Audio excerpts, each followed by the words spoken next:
रांची से बड़ी खबर सामने आ रही है, जहां पुलिस ने हाल के दिनों में हुई लूट और चोरी की घटनाओं का बड़ा खुलासा किया है। रांची जिले के विभिन्न थानों क्षेत्र में हुई कई आपराधिक घटनाओं को गंभीरता से लेते हुए पुलिस ने त्वरित कार्रवाई की। इस अभियान के तहत कुल 10 अपराधियों को गिरफ्तार किया गया है और उनके पास से लूटे गए सामान भी बरामद किए गए हैं। पुलिस के अनुसार ये सभी आरोपी अलग अलग थानों क्षेत्रों में दर्ज मामलों में शामिल थे, जिनमें मुख्य रूप से चोरी, लूट और अन्य आपराधिक गतिविधियां शामिल हैं। एसएसपी के निर्देश पर एक विशेष टीम का गठन किया गया था, जिसने तकनीकी और गुप्त सूचना के आधार पर लगातार छापेमारी की। इसी कार्रवाई के दौरान आरोपियों को पकड़ने में सफलता मिली। गिरफ्तार अपराधियों के पास से पुलिस ने लूट के सामान, मोबाइल फ़ोन, कपड़े और अन्य सामान भी बरामद किए हैं। साथ ही घटना में इस्तेमाल किए गए वाहनों भी जब्त किए गए हैं। पुलिस का कहना है कि पूछताछ के दौरान आरोपियों ने अपने अपराध को स्वीकार किया है और इनके खिलाफ आगे की कानूनी कार्रवाई की जा रही है। साथ ही इनका आपराधिक इतिहास भी खंगाला जा रहा है। रांची पुलिस की इस कार्रवाई से शहर में अपराध पर लगाम लगाने की दिशा में एक बड़ी सफलता मानी जा रही है। फिलहाल पुलिस आगे की जांच में जुटी है। देखिए, तो जिसमें हमारे जो प्रीवियस अक्यूज हैं, जितने भी इस टाइप के जो एनडीपीएस एक्ट में जो हमारे प्रीवियस अक्यूज हैं, जो बेल पर बाहर हैं, जो अभी जेल में नहीं है, तो उस पे हमारी जो निगरानी है वो लगातार बनी हुई है उन लोगों पे। हालांकि जैसा कि आपने बताया कि कल रात को कुछ बार पे रेड करी गई थी, तो पुलिस को इंफॉर्मेशन मिली थी, इंटेलिजेंस इंफॉर्मेशन मिली थी कि कुछ पर्टिकुलर बार है जिसमें नशे की जो ड्रग्स है उनकी कुछ डीलिंग या सेवन किया जा रहा है। उसी के आधार पर कुछ रेड जो है पुलिस के द्वारा की गई थी। हालांकि उसमें क्वांटिटी काफ़ी स्मॉल रहने के कारण लोगों ने कुछ छुपा लिया होगा और उसमें कुछ मेजर अचीव हम नहीं कर पाए। But as a measure of prevention हम लगातार जो ऐसे जो स्पॉट्स हैं जहाँ पर ये इसकी सूचना मिलती है, पुलिस के द्वारा रेड की जाती है। और हमारी जनता से भी यही फिर से अपील है कि अगर आपको कुछ ऐसी इन्फॉर्मेशन मिलती है तो इन्फॉर्मेशन पुलिस को दें। हालांकि पुलिस, हम ये एश्योर नहीं कर सकते हैं कि हम 100% सक्सेस रेट के साथ काम करेंगे, but will try our best कि जितने भी ऐसे जो इन्फॉर्मेशन मिलेगी हम उस पर कुछ ना कुछ एक्ट करें। और संभवतः जैसे भी आपने देखा होगा कि रिसेंटली एलएसडी का जो कुछ जो फॉरेन कंट्री से जो एलएसडी के जो ऑर्डर्स हैं उनको भी इंटरसेप्ट किया गया था और उन लोगों को जेल भी भेजा गया था।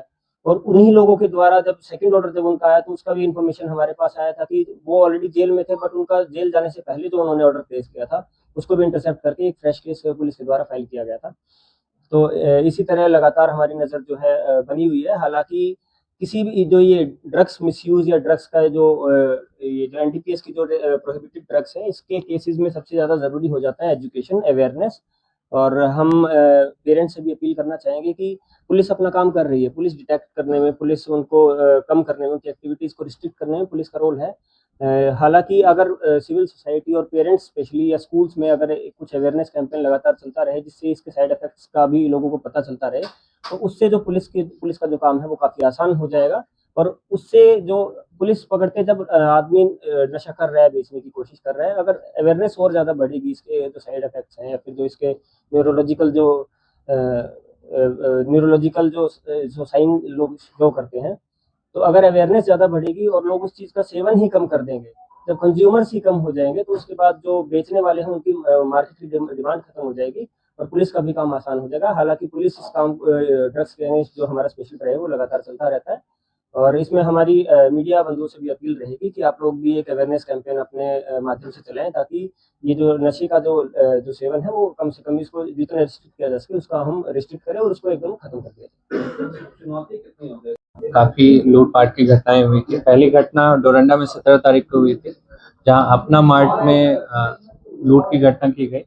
दूसरी घटना 22 तारीख को उन्नाव के पेट्रोल पंप पे हुई, जहां पे वेपन दिखा के पैसे की लूटपाट की गई। तीसरी घटना 24 तारीख को, सबसे पहली घटना और मांझी के बीआईटी मिश्रा के चुट्टू में हुई।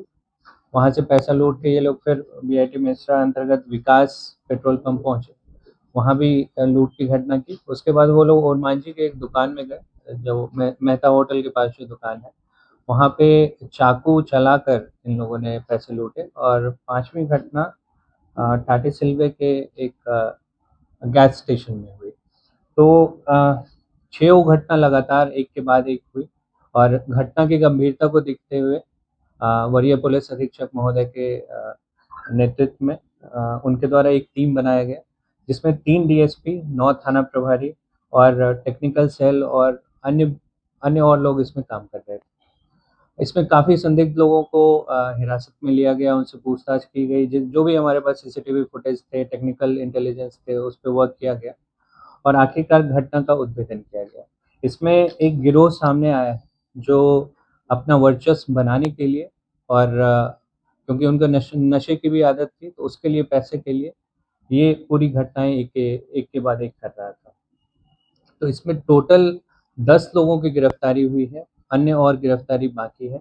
इसमें एक घटना में प्रयुक्त हुआ एक रिवॉल्वर, 4 गोली, 6 चाकू, घटना में यूज़ हुआ एक मोटरसाइकिल पल्सर, 2 स्कूटी, 1 कार और अन्य एक टूल बॉक्स जो घटनास्थल से लिया गया था, लूटा हुआ मोबाइल, तो ये सभी चीज़ें बरामद हुई है। घटना में जो कपड़ा पहना गया था अभियुक्तों द्वारा, वो कपड़ा भी बरामद हुआ है। जो ओरमांझी में चाकू की घटना हुई थी, तो उससे कुछ खून के छींटे पड़े थे कपड़ों पे, तो वो भी कपड़ा बरामद हुआ है। तो इन टोटल 10 लोगों की गिरफ्तारी हो चुकी है। इसमें जो पहली घटना थी डोरंडा में, वो अपना मार्ट में हुई थी और 2 अभियुक्त जो हैं, वो अपना मार्ट के पूर्व एम्प्लॉयी रह चुके हैं। तो उनको पूरी जानकारी थी कि कहाँ पे क्या पैसा रहता है और उसके बाद जब 17 तारीख की घटना हुई, उसके बाद इनका मनोबल बढ़ा और उसके बाद ये लगातार घटनाएँ करते रहे। तो इसमें 5 अभियुक्त जो हैं, वो सिकिदरी के खुदिया और कूटे गाँव के हैं, 2 हिंदपीढ़ी के हैं और 1 लोअर बाज़ार, 1 कटरू और 1 अरगोड़ा के हैं। इनका पुराना आपराधिक इतिहास रहा है। एक सलमान जो हिंदपीढ़ी का रहने वाला है, सलमान खान, उसके अगेंस्ट 16 केसेस हैं, जिसमें लूट, छिनतई, आर्म्स एक्ट सभी केसेस उसमें इन्वॉल्व हैं। उसके बाद अन्य लोगों का भी आपराधिक इतिहास मिला है। तो अभी कुछ लोगों की और गिरफ्तारी होनी है और घटना का इसमें उद्भेदन किया गया है। के रहने वाले लोग हैं, एक जहीर खान, उस पे छिनतई का पूर्व आपराधिक इतिहास है। फरहान खान, वो भी खुदिया का ही है। शेख जमील खुदिया का है। अरसलान खान के पास से एक कार और एक स्कूटी बरामद हुई है, वो हिंदपीढ़ी का रहने वाला है। मोहम्मद फैजान, वो भी हिंदपीढ़ी का रहने वाला है। शोएब अंसारी कटरू का रहने वाला है। शहबाज आलम, वो जाकिर कॉलोनी। शहबाज सलमान, जो सलमान खान जिसके अगेंस्ट 16 केसेस हैं, वो जाकिर कॉलोनी पुंदा का रहने वाला है। कासिफ यूसुफ, ये लोअर बाजार का है। शेख मुजम्मिल सिकिदरी का और राजा खान सिकिदरी का। तो इसमें जब पहले इन लोगों की गिरफ्तारी हुई और इनसे जब पूछताछ, इनको उठाया गया, तो बहुत लोग जो हैं इसमें नशे की हालत में पाए गए। तो ये जो पैसा कमाए थे, तो उसका बहुत सारा हिस्सा इन्होंने नशे में खर्च कर दिया। अन्य लोगों का भी नाम आया है, तो उनकी भी गिरफ्तारी की प्रयास की जाए। इसमें सभी केसेस में सभी लोग प्लानिंग या रेकी या घटना करने में इन्वॉल्व। अगर कुछ लोग घटना कर रहे हैं, तो कुछ लोग दोनों छोर पे हैं, ताकि पुलिस उधर से आ रही हो, नहीं आ रही हो, तो वो रेकी करने में है। तो सब में सबकी संलिप्तता है कहीं न कहीं, और सबने बैठ के एक साथ प्लानिंग की है और उसके बाद उस घटना को अंजाम दिया। अभी तक हमारे पास 12-13 लोगों का नाम सामने आया है और हो सकता है कि उनकी गिरफ्तारी के बाद इस ग्रुप में और भी अभियुक्तों का नाम पता चले।